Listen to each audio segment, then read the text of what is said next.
que hayas aceptado a Claudia Sheinbaum, a venir a este estudio. Te Gracias, lo aprecio Joaquín. mucho, porque para mí son muchas señales que te reconozco. No, ¿sí? al contrario, muchas gracias Que hayas a ti. venido hoy aquí. Gracias por la invitación. Y cuéntame por qué. ¿Sabes qué? Tú eres una, Claudia, en la conversación en corte, yo te conozco hace muchísimos años, desde el principio de siglo o antes, ¿sí? Ajá. Y otra en el meeting. Otra en Pues el... cualquier persona, ¿no? Sí, por eso. Sí. Pero solo hemos visto a la del meeting hasta ahora.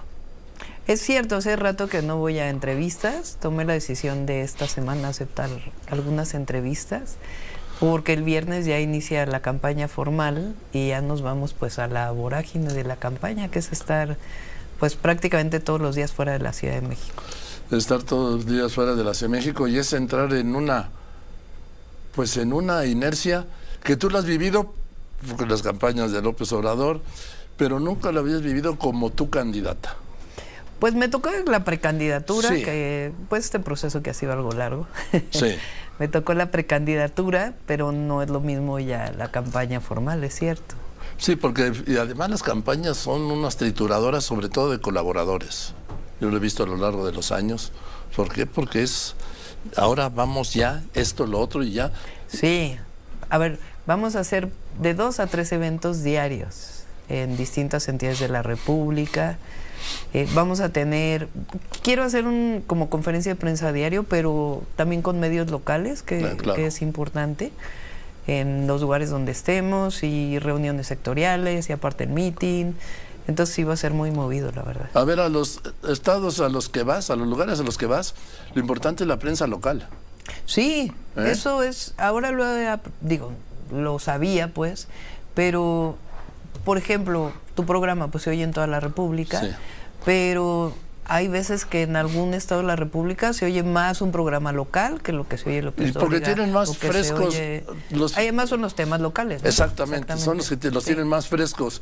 Un compañero que esté en Durango, que esté en Mérida o que esté en Tijuana, que lo que yo los pueda tener de lo que pasa en Durango, en Mérida o en Tijuana. ¿sí? Así es, de acuerdo. Son noticias nacionales y no necesariamente... Y muchas veces las personas están interesadas en lo local, lo que pasa en su municipio, en su estado. ¿En qué momento dijiste de tu vida voy a ser presidenta? Es una buena pregunta. Hasta que yo pienso que ha de haber sido en el 21, cuando el presidente nos nombra en la mañanera. Sí. Creo que empezó nombrándonos a Marcelo y a mí, después a Dan Augusto. Sí. Ahí es donde me cae el 20 de realmente la posibilidad, ¿no? Porque estaba muy concentrada en la ciudad, no me había planteado yo personalmente esa posibilidad, y tampoco es que de niña yo haya pensado voy a ser presidenta de la República, la verdad, francamente no. La historia me fue llevando al momento en el que estoy, así estoy muy contenta, muy entusiasmada, ilusionada, pues de ser la primera mujer presidenta de México, que es algo maravilloso. Sí, algo maravilloso y diferente. Yo escuchaba hasta hace muy poco, no, los mexicanos son muy machos y no van a votar por una mujer. Pues ahora no les queda otra, porque son dos candidatas mujeres. Sí, y fíjate que en el proceso interno de Morena eran 5 hombres y yo, una mujer. Si hubiera un México machista que no tiene la idea de que una mujer puede gobernar, no hubiera ganado yo la encuesta.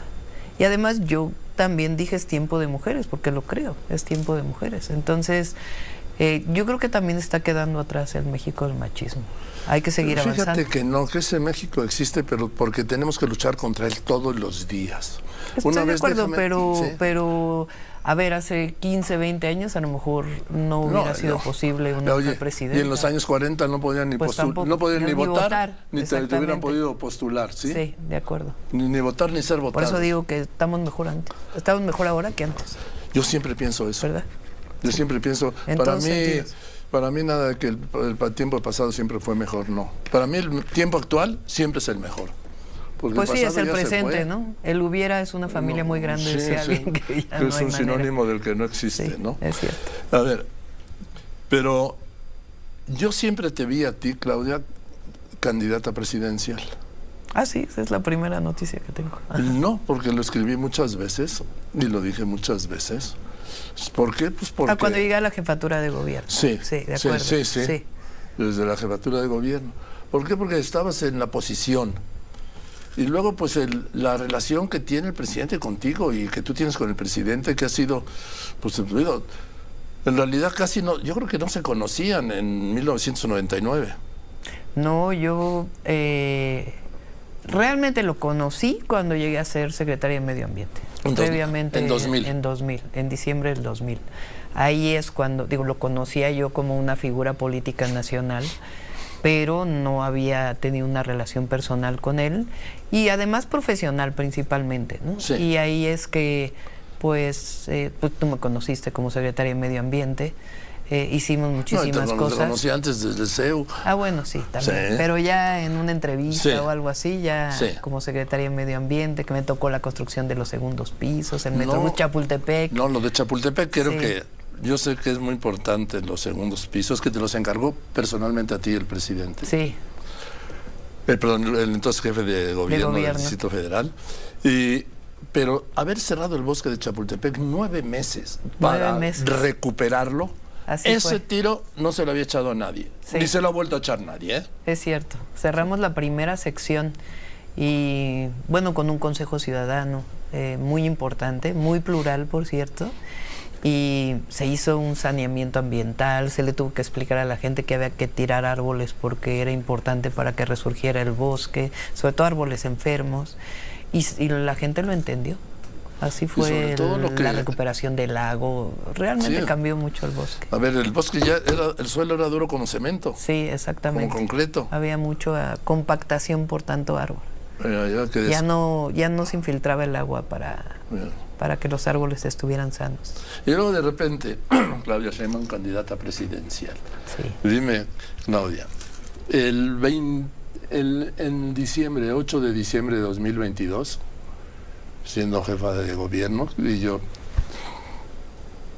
pues estaba yo, como te digo, como analista y viendo, porque yo soy un observador, sí, obsesivo pero observador, y profesionalmente llevo observando 56 años como reportero. Entonces te preguntaba, oye, de ser presidenta, ¿gobernarías como el presidente López Obrador? Y me dijiste, ¿Tú viste cómo gobernó el hoy presidente López Obrador la Ciudad de México, 2000 a 2005, y cómo la estoy gobernando yo? ¿Estamos gobernando igual? Hoy te hago la misma pregunta. De ser presidenta, a partir del 1 de octubre, ¿serías presidenta y gobernarías como el presidente López Obrador? A ver, hay principios que compartimos. Compartimos el por el bien de todos, primero los pobres. Compartimos la honestidad. Compartimos que tiene que ser un gobierno austero, compartimos que México tiene que desarrollarse a partir de empresas estratégicas, a partir de proyectos estratégicos, que hay que apoyar al que menos tiene. Compartimos en una visión económica en donde la economía tiene que impulsarse desde abajo, no desde arriba, y que eso ha dado muchos resultados. Pero evidentemente, a ver, él nació en Tabasco, en Macuspana, tiene una historia de vida. Yo nací en la Ciudad de México, tengo una historia de vida, yo fui científica muchísimos años. Entonces, evidentemente, pues hay características personales que... ¿Tú estudiaste el doctorado? Yo estudié el doctorado fuera, tuve en Berkeley, esa gran oportunidad. Que por cierto, siempre digo que ese privilegio que tuve hay que regresarlo siempre al país, haciendo que muchos más estudiantes tengan la posibilidad de estudiar. Y pues eso te marca en tu historia de vida, en la manera en que gobiernas, pero eso no quiere decir que, porque hay mucho de esto de que es que eres igual, eres una copia, eres de López Obrador. Pues una calca. Una calca, eso es lo que escriben. La verdad es que no me apura a mí, porque yo soy muy segura de mí misma, como soy, pero no hay una diferencia en términos de lo que pensamos del desarrollo del país y los principios básicos de lo que llamamos la cuarta transformación. Entonces ahí no me van a ver decir, lo dije en la mañana, ¿no? Por el bien de todos, primero los ricos, o no me van a oír decir que no estoy de acuerdo en que haya soberanía alimentaria, en que haya soberanía energética. Pues no, en eso coincidimos, pero claro, pues tenemos nuestros estilos propios. Dime, has dado a conocer, has dicho que tú vas a construir el segundo piso de la cuarta transformación. Pues yo creo que todavía el primer piso no lo han acabado, está lleno de baches y de agujeros y de obras pendientes. ¿Cómo no? A ver. No lo han chuleado, como dice López Obrador. No, a el ver. primer piso. Fíjate, ve cómo está la economía en el país. Y eso tiene mucho que ver con una visión económica y una manera de hacer el proyecto público distinto a lo que había antes. Y ha dado resultados. El Tren Maya le falta consolidarlo, pero ahí está el Tren Maya. El interoceánico le falta consolidar una parte de los puertos que nos va a tocar, pero es un proyecto estratégico de visión de futuro. Está la refinería Dos Bocas, que está ya iniciando su producción y que nos va a tocar. Entonces, a ver, en 6 años no se puede hacer todo. A ver, sí, estoy de acuerdo en eso. Vamos a consolidar y a construir sobre esa base. Yo estoy de acuerdo, en 6 años no se puede construir todo lo que el presidente López Obrador dijo que iba a construir en 6 años. Sí, pero ha construido prácticamente todo. Vamos, lo del Tren Maya le cuelga, ¿sí? No, de pasajeros sí. Ahí está funcionando. Bueno, todavía faltan otros trenes porque los trenes sí. Tardan mucho en construirse. Sí, faltan tramos 5, 6 y 7 sí, que pero se va te a van a tocar a ti desde el presidente. Yo creo que se va a acabar completo. ¿Sabes lo que me va a tocar? ¿Qué? La parte de tren de carga, que es tan importante como la de pasajeros. Porque el Tren Maya es un tren para turismo y de comunicación del sureste, pero también es un tren de carga que es igual de importante que el de pasajeros. Esa parte nos va a tocar consolidarla. Nos va a tocar consolidar en el sureste las 2 plantas de generación eléctrica de Yucatán, la entrada del gas natural, los polos de desarrollo en el interoceánico, pero ya está ahí las vías, ya está todo. Entonces va a ser mucho más fácil que esto que enfrentó el presidente. Además, no te olvides que quienes gobernamos en este periodo, o no se olviden, nos tocó la pandemia. Una situación Oye, muy compleja. ¿cómo crees que se nos va a olvidar Sí. 800,000 mexicanos muertos? Sí, con un problema previo, que también eso es importante y que yo lo traigo en mi programa. Parte del problema una buena parte, de por qué en México nos pegó tanto la pandemia, es por una pandemia previa que es la diabetes, hipertensión y sí. la obesidad. ¿Y la obesidad? Que ahí justo pegó el COVID-19. Yo estoy de acuerdo. Y eso viene de pues un sistema de salud que no tomó en cuenta la prevención como un elemento sustantivo. Te acabo de dar los datos de cómo se ha incrementado el número de obesidad ahora en menores de 1 a 5 años. Hay que entrar a eso, hay que entrar ¿Y cómo se ha disparado la diabetes en menores de 1 a 5 años, de lo que antes no había registro? No sé si había... También ahora diabetes, se mide mejor, sí. No había registro, ¿sí? Y la mortalidad entre esos niños, ¿sí? De 1 a 5 años, por la obesidad. Y es un tema de alimentación, de educación. De educación, pero vinculado también con la comida chatarra. Educación, no hablo de educación colegial, no, hablo de educación, de formación. De formación, de alimentación sana, y tiene que ver también con una vida que no sea sedentaria, así es. Pues, ahora, hablando de esto, me decía el presidente, es que la próxima presidenta piensa como yo.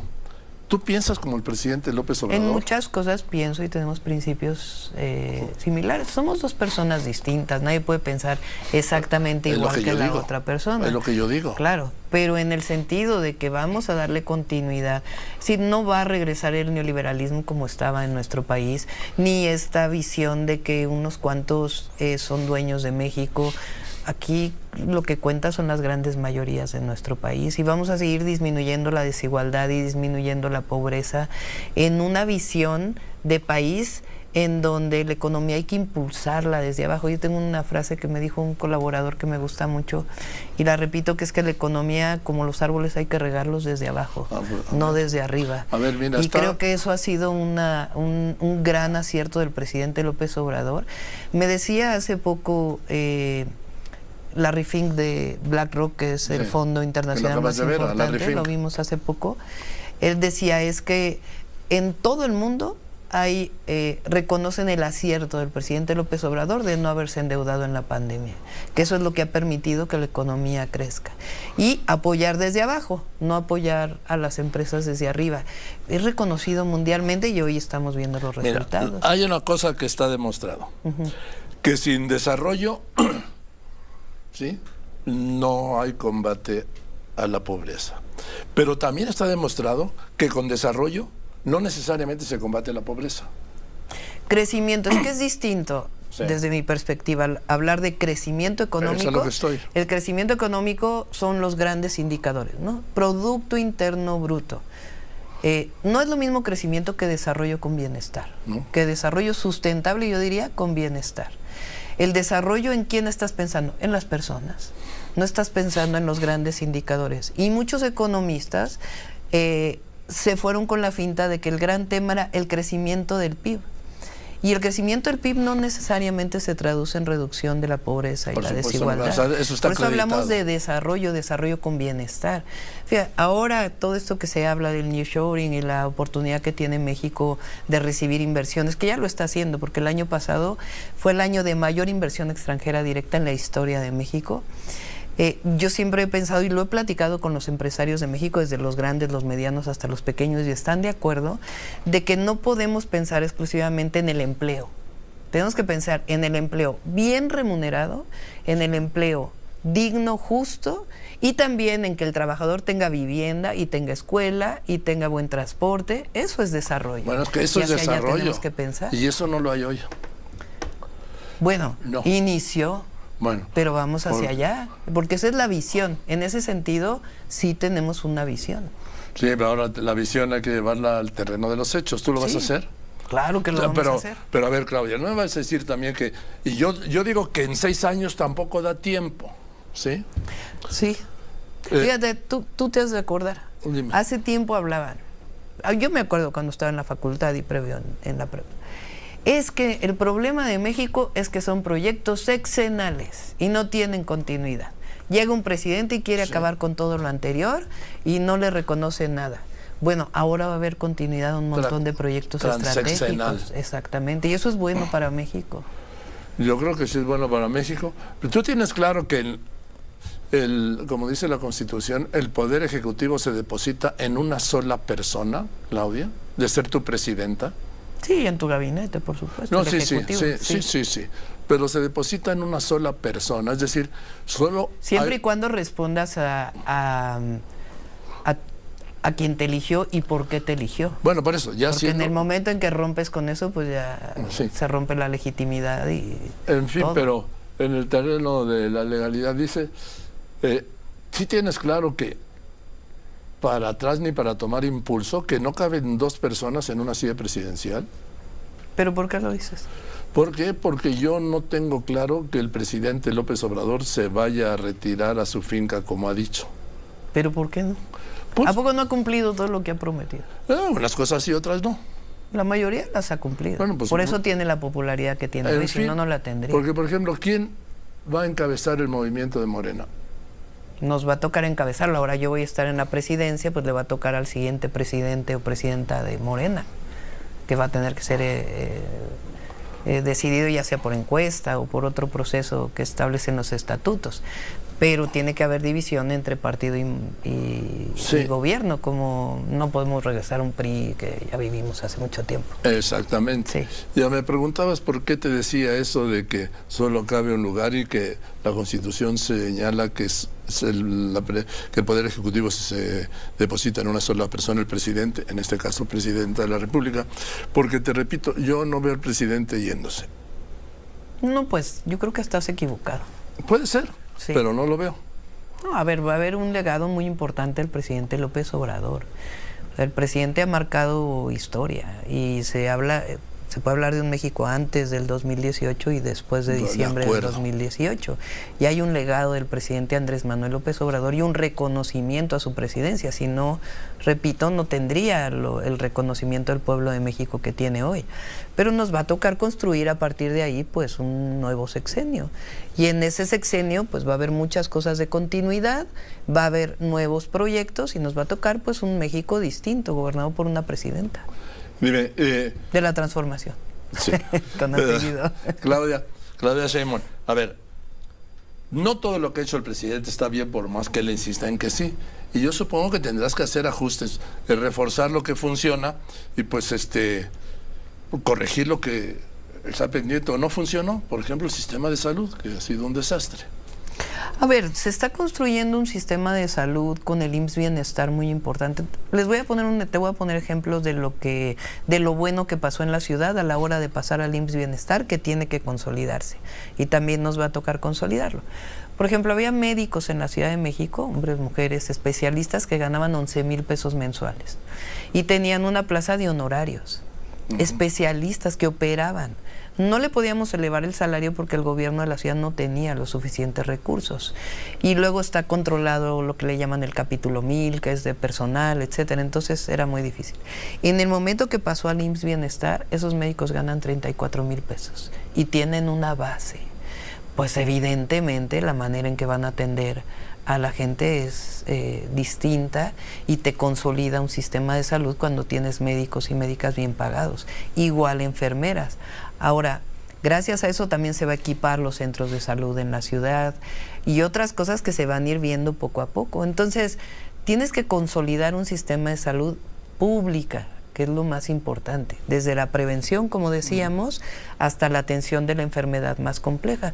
No olvidemos que con la pandemia veníamos ya de un sistema de salud con problemas. Viene la pandemia, solamente atiendes una enfermedad y se viene un rezago adicional.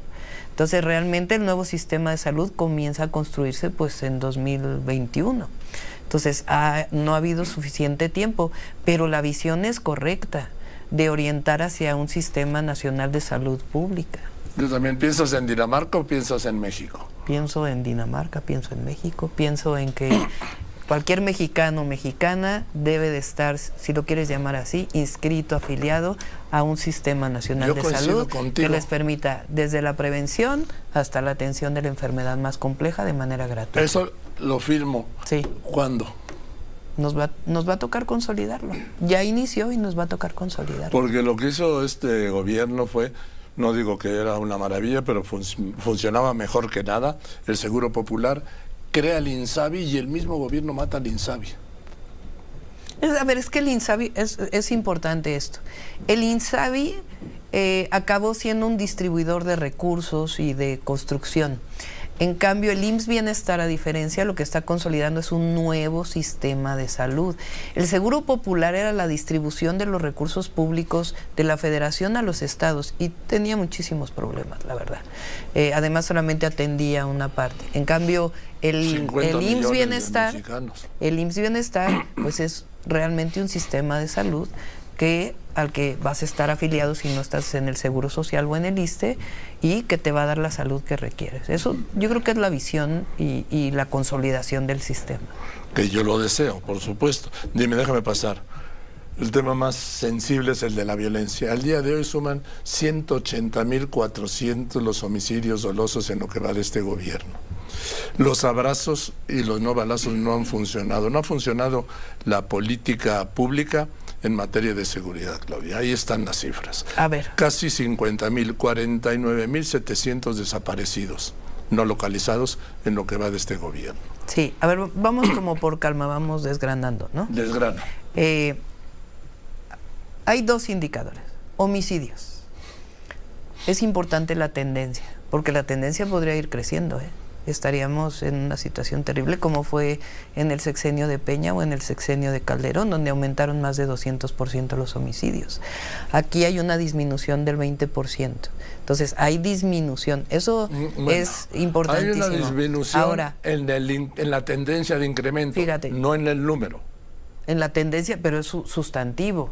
O sea, vas para abajo o vas para arriba.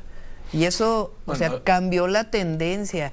Y eso a veces no se quiere reconocer, pero es importantísimo, porque si hubieran seguido las cosas igual, seguiríamos creciendo, Seguirían creciendo el número de homicidios. No, sigue creciendo el número de homicidios. No, claro. Ya va disminuyendo cada año, son menos homicidios que el año anterior.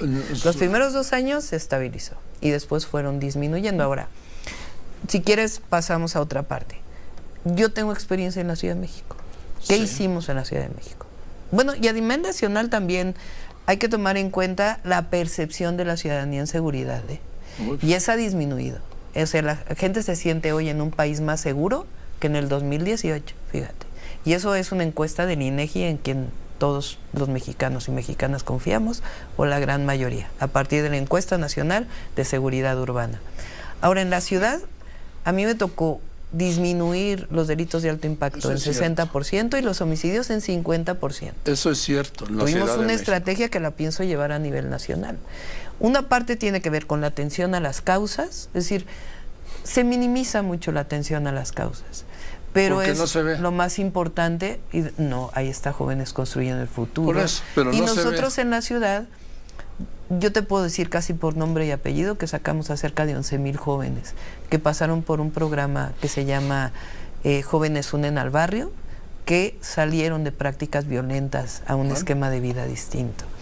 Pues mejoramos la policía, y la otra muy importante es la inteligencia y la investigación y la consolidación de las instituciones de justicia y su coordinación, que eso es importantísimo, y eso fue lo que logramos en la ciudad. Yo me acuerdo que en tus juntas de seguridad se sentaba el presidente del Tribunal Superior de Justicia de la Ciudad de México.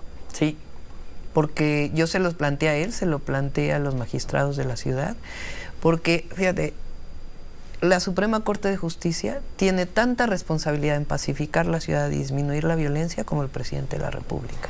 Ay, sí. Y también la Fiscalía General de la República y las fiscalías, no, pero también los jueces. Pero primero, a ver, la seguridad es un tema prioritario, sí, del Poder Ejecutivo, del gobierno. No, pero también con la Procuración de Justicia. Y la impartición de justicia es el otro tema pendiente. Te voy a poner un ejemplo. A ver. Supongamos, toca madera, ¿verdad? Que alguien tiene, vamos a poner a alguien, no pongamos una persona, tiene un robo con violencia hoy. Sí. Si la policía no llega en el instante a detener en flagrancia, si yo le digo mañana a la policía, esta persona fue la que ayer me robó, no la puede detener. ¿Por qué? Porque en nuestro sistema penal acusatorio actual se requiere presentar una denuncia en la fiscalía, que la fiscalía con pruebas lo presente ante un juez, que el juez emita la orden de aprehensión. ¿Qué necesitamos?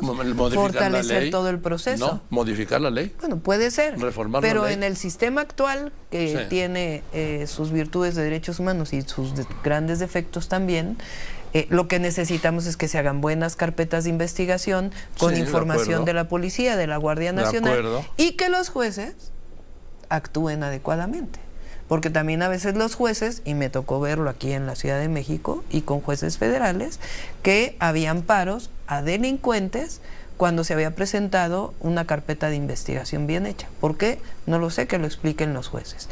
Pero aquí es un sistema completo. Sí, y entiendo, por eso también la reforma del Poder Judicial. Ahí voy con eso.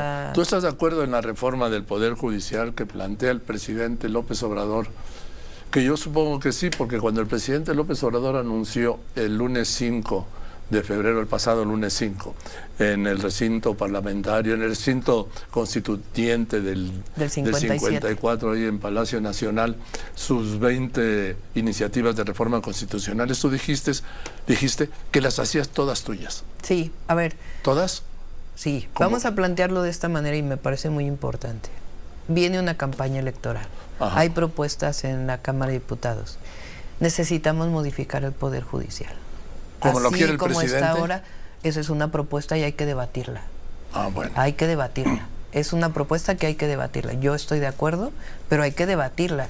Y México tiene que debatir lo que está pasando hoy en el Poder Judicial, desde los jueces hasta la Suprema Corte de Justicia de la Nación. Tiene que debatir el tema electoral, también la reforma electoral, porque así como está, tiene muchos problemas. Entonces, nosotros tenemos que ir a más democracia, tenemos que ir a más justicia. Y eso tiene que debatirlo el pueblo de México. Lo que no podemos hacer es cerrarnos y decir, no, es que todo está bien, todo está bien, todo está bien. No todo está bien. Eso. Y tiene que ver también con que hay un sistema, un poder judicial que no está respondiendo a la justicia en nuestro país, desde mi perspectiva, y hay también un sistema electoral que es muy caro comparado con otros países y que tenemos que mejorarlo y tenemos que hacer que la democracia en México no solo sea electoral, sino también haya consultas públicas en México. Bien, permítame. ¿Estás de acuerdo en el planteamiento del presidente López Obrador de desaparecer la actual Corte, de reducir de 11 a 9 los ministros, de que estos, como los jueces y magistrados, sean elegidos por voto directo? Sí, estoy de acuerdo. En todo eso. Pero hay que debatirlo. ¿Qué hay que debatir? Todo esto. O sea, lo que no puede ser, presenta el presidente una propuesta. Y del otro lado es, ya viene el autoritarismo. No. Vamos a discutir si está bien el Poder Judicial o no en México. No solo la propuesta del presidente. O sea, vamos a discutir si está bien la Suprema Corte, si las decisiones que ha tomado en los últimos años son correctas, ¿va a ser un si van hacia la revisionismo? justicia. No, pero tenemos que discutir el México del futuro. Y el México del futuro tiene que ver con un mejor poder judicial y con un mejor sistema electoral en nuestro país y que consolide la democracia. Un mejor sistema judicial, un mejor sistema electoral, un mejor sistema del poder, un mejor sistema presidencial, ¿no? También, y por eso se elige al presidente y a la presidenta por voto popular. Sí, pero el voto popular no garantiza que sea el mejor. Bueno, eso lo evalúa el pueblo de México. Por eso no, pero la garantía que tiene mayoría. No, pero a ver. Sí, hemos visto, déjame separar México, a lo largo de la historia del mundo, que por voto popular no siempre se han elegido a los mejores presidentes. Te menciono a Trump, te menciono a Milei, por ejemplo. Pero fíjate, aquí en México, el único que planteó la revocación de mandato fue el presidente López Obrador. Sí, y a mí también me va a tocar sujetarme a la revocación de mandato. ¿Y ya viste que está planteando reducir de 40 a 30 la participación? Fíjate. ¿No lo ves como una amenaza? No. Tienes que ser un buen presidente, una buena presidenta, para tener la legitimidad popular y la legitimidad del pueblo y de los ciudadanos y ciudadanas. Porque si tienes un mal presidente y la gente no lo quiere y ha hecho todo lo contrario a lo que lo eligieron, pues entonces está bien que el pueblo decida, ¿no? Si se queda o no. En el tema electoral que hablabas, Claudia Sheinbaum, ¿tú estás de acuerdo también en la desaparición del INE? Que también los consejeros del INE, lo del número de consejeros a mí no me quita el sueño, ¿sí? Sean electos. Sí, que sean también electos en voto popular. A ver, fíjate, ¿qué pasa ahora? Porque vamos a ver, ¿qué es mejor? Vamos a poner así, ¿qué es mejor? ¿Qué pasa ahora? Los consejeros del INE son decididos en la Cámara de Diputados. Sí. Muchas veces, ¿a quién responden? A quien los propuso, o responden al partido político que negoció ahí para que quedaran. Ahora, fíjate, hubo una tómbola para decir quién iba a ser la presidenta. Mejor, yo creo que es mejor. Porque si no, quién sabe a qué intereses hubiera respondido. O que se elija por la gente. Es una muy buena pregunta, ¿estás de acuerdo? Que sea a través de la Cámara de Diputados y los intereses que hay en la Cámara, o de los partidos políticos, o que sea la gente quien decida. Lo que pasa es que es mejor de las dos cosas. Que entonces lo van a elegir de todos modos los partidos, que son los únicos que tienen estructura para hacer las campañas de consejeros electorales, de jueces, de magistrados y de ministros. Tenemos que la única estructura que hay es la partidista. No, yo creo que la gente puede decir entre una persona y otra. Pero la estructura que opera eso son los partidos. Entonces, a ver, la elección de un... Bueno, en Estados Unidos hay elección de jueces de ¿y quién decide? ¿En qué estructura tienen? Además tienen presupuesto. Hasta los fiscales son electos en muchos lugares. Sí, y ya viste el desastre que es muchas veces. No me vas a poner el ejemplo de Bolivia, que también ha sido un desastre de los jueces electos. Bueno, quién sabe. O sea, el asunto aquí es... El asunto aquí, a ver, Estados Unidos, vamos poniendo. No pongas Bolivia, pon Estados Unidos. En los condados donde se eligen los jueces. ¿Por cómo se eligen? Por intereses políticos. No, pero se eligen directamente por la gente. Por intereses políticos de los partidos. A lo mejor no nos ponemos de acuerdo. A lo mejor hay... Pero yo creo que entre todos, pensar en la democracia como la decisión de las personas, en su participación, es mejor que otras formas de decisión. Al final, fíjate, cuando yo estudié en la Facultad de Ciencias, me tocó justo cuando estaba por poner Laguna Verde, hoy ya estaba puesta Laguna Verde, y un movimiento en contra de la energía nuclear, y ahí estábamos nosotros. Y poníamos como ejemplo que en Suecia justo acababa de pasar un referéndum. ¿Iban por la energía nuclear o no?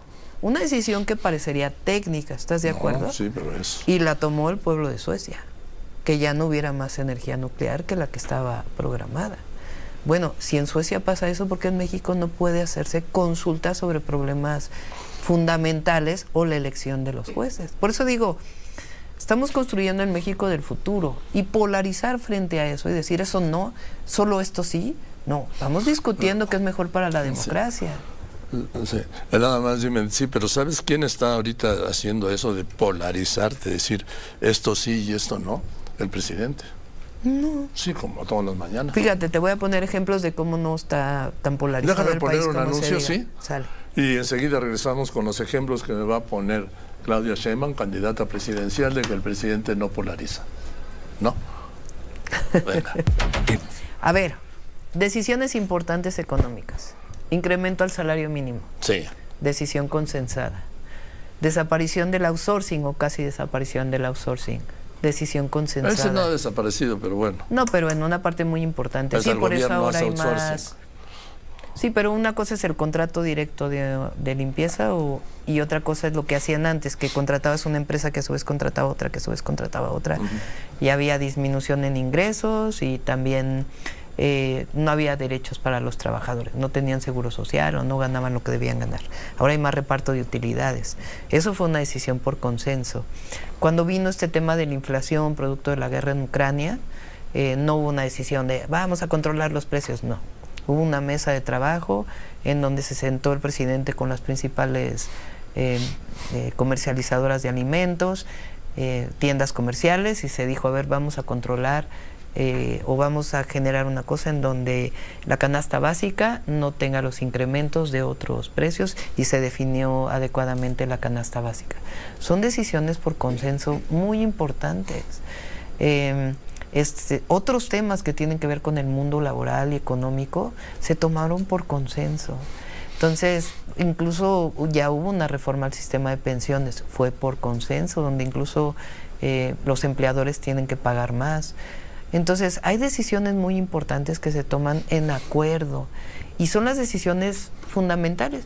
Hay otras en donde hay debate, pero si hubiera una verdadera polarización y una decisión del presidente de no tomar en cuenta a los empresarios, por ejemplo, no hubiera ocurrido lo que ocurrió ahora, ni estaríamos en una situación económica como la que estamos. Y me he reunido con muchísimos empresarios y piensan lo mismo. Y así va a ser hacia adelante. Déjame hacer preguntas ligeras, ¿sí? A ver. ¿Vas a vivir en Palacio Nacional de ganar? Es probable, todavía no lo tengo completamente decidido, pero es probable, es lo más cómodo. Sí, como cómodo, bueno, Pues sí. como antes Los Pinos, ¿no? Igual de cómodo. No, Los Pinos, pero Los Pinos estaba fuera de una entidad pública, ¿no? Era una casa especial y aislada completamente. El Palacio Nacional es No, pero distinto. el Palacio Nacional también ahorita está aisladón, ve las vallas. Pero, a ver, ¿sí vas a hacer mañaneras? El otro día te oí decir que sí. Ah, es que estaba yo en un evento, en un meeting, y entonces preguntaba, en un meeting interactivo, digamos Sí. así, y entonces me empezaron a gritar, la mañanera, la mañanera, la mañanera. Entonces puse a votación, ¿quién quiere que sigan las mañaneras? Y todos votaron que sí. Tiene que haber una forma de comunicación diaria, permanente, con los medios formales, con las redes sociales, de comunicación con las personas. Eso yo creo que es muy importante y es novedoso, y ahora cada quien, pues, como siempre, tiene su estilo. Cada quien ¿no? su estilo, porque ¿sabes Sí. qué? Perdón, llevar las mañaneras es un desgaste cañón. Es cierto. Y no sé, yo tuve como jefa de gobierno una conferencia de prensa diaria, pero era de media hora. Sí, de 3 media cuartos de hora hora. y no a las 7. Y no a las 7, porque tampoco podía competir ahí con la noticia del presidente, ¿verdad? Entonces sí vas a tener una aparición diaria, digamos. Sí, esa es la idea, y hay que ver cuál es el formato. Tu relación con las Fuerzas Armadas y todo lo que han crecido en actividades que antes no se dedicaban a ellas. Sí, yo creo que en muchas áreas está muy bien que estén ahí. Y hay que revisar otras áreas si está funcionando, si no está funcionando, pero voy a tener una relación excelente con el Ejército, con la Secretaría de la Defensa Nacional, que es más allá del Ejército, y con la Marina la tuve como jefa de gobierno, y así va a ser. ¿En el tema de la Guardia Nacional militarizada o no? Es que no es militarizada o no, es si depende de la Sedena. Bueno, Yo creo que debe depender de la Sedena. ¿Por qué razón?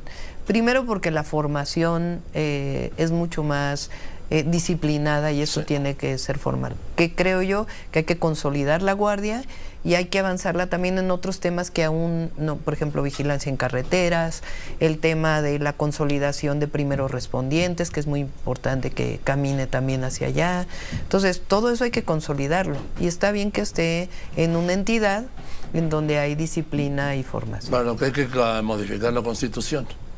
Sí, Vamos a ver cómo queda la elección. Yo creo que va a quedar bien. ¿Sí? ¿Tú crees que van a mantener la mayoría calificada? Yo creo que sí. ¿Van a recuperarla? Yo creo que sí, porque es increíble, Joaquín, y quienes nos escuchan, el apoyo que hay a la transformación y al momento que estamos viviendo. Así lo siento, así lo vivo y así lo dicen las encuestas. ¿Cómo ves a Xóchitl Gálvez? Pues mira, más allá de la persona, porque no voy a entrar a opinar de la persona, yo creo que ella representa un proyecto del pasado, de ese México que ya decidió el pueblo de México que ya no. Es un modelo económico que ya quedó en el pasado, es un modelo de gobierno que ya quedó en el pasado, y nosotros pues representamos la continuidad y el avance de un proyecto para México. ¿Sí vas a ir a los 3 debates? Voy a ir a los 3 debates, sí. Nada más. Sí, nada más, pues ¿para qué más? No, pues es que los debates son una riqueza, hombre. Pues sí, pero para eso hay 3 oficiales. 3 oficiales. A ver, dime, Claudia Sheinbaum, ¿qué va a hacer? De repente fuiste en menos de un año, y fuiste abuela y otra vez esposa. Fíjate, eso fue en el 23. ¿Sí? En el 23. ¿Y candidata? Imagínate, en el mismo año abuela, me casé y candidata a la presidencia de la República, un año especial. Sí. Un año, bueno. Yo estoy contenta. Si me preguntas personalmente, estoy muy contenta. Por supuesto, muy animada. Y bueno, tener un nieto es una cosa maravillosa. ¿Qué tal? Es una cosa muy especial, la verdad. Yo tenía amigas que me lo contaban y no podía creer hasta que no lo viví, que es un amor extraordinario. A ver, Claudia Sheinbaum, hay compromisos que quedaron del presidente sin cumplirse. Por ejemplo, Ayotzinapa, que ya dijo que no se va a resolver, porque es irresolvible, digo, no sé. Sí, digamos que un tema es muy doloroso, la verdad. Sí. Ahora se van a cumplir 10 años en septiembre de impunidad. Una parte es entender qué pasó, y la otra, y quiénes son responsables de lo que pasó, y la otra muy complicada es encontrar a los jóvenes. Ahora, déjame decirte esto, de ganar Trump la presidencia, como todo indica que va a ser el candidato, sobre todo después de la victoria que tuvo en Carolina del Sur, yo creo que vas a tener que definir la relación con 2 hombres. Con el presidente López Obrador y con Trump en caso de ganar la presidencia. A ver, con el presidente López Obrador está definida, ¿no? Él va a dejar un legado extraordinario y se va a ir a su casa. Nos va a tocar gobernar a nosotros. Digo nosotros porque es Claudia y es un equipo de gobierno. Y además, pues, yo vengo de un movimiento social, eso jamás voy a renunciar a ello y lo digo con orgullo. Y sí nos va a tocar, pues, ya sea el presidente Biden o el presidente Trump. Y hay una buena relación México-Estados Unidos con todo y el tema de la migración, que hay que atenderlo. Y hay que seguir insistiendo que la mejor manera de atender la migración es la cooperación para el desarrollo. Invertir ahí en donde hay personas que tienen que salir por necesidad. Y va a haber una relación que vamos a encontrar, porque finalmente pues México y Estados Unidos tiene que haber una relación de respeto, de iguales, y así va a ser. Que no la hay, Claudia, porque mira, es algo que ha sido irresoluble. Mira, Claudia, en la buena vecindad, Estados Unidos siempre ha sido el vecino y nosotros los buenos, por no llamarnos de otro modo, Pero hay una relación hoy muy distinta a las relaciones de sometimiento de muchos presidentes. Yo creo que el presidente ha elevado el orgullo nacional en muchos lugares del país y hacia afuera, nuestros paisanos. Y también hay una relación de igualdad. Digo, ve nada más las fotografías del presidente anterior, ya ni lo quiero decir, cuando se reunían los 3, a las fotografías con el presidente. Hay un reconocimiento de la importancia de México en términos económicos, de su modelo y de recuperación de la soberanía nacional. Bueno, Claudia, pues espero que nos volvamos a ver pronto. Sí, Joaquín, muchas gracias. Gracias, y gracias a todos quienes nos escuchan. Muchas gracias. Claudia Sheinbaum, quienes nos ven. Candidata de Morena, PT y El Verde a la presidencia de la República.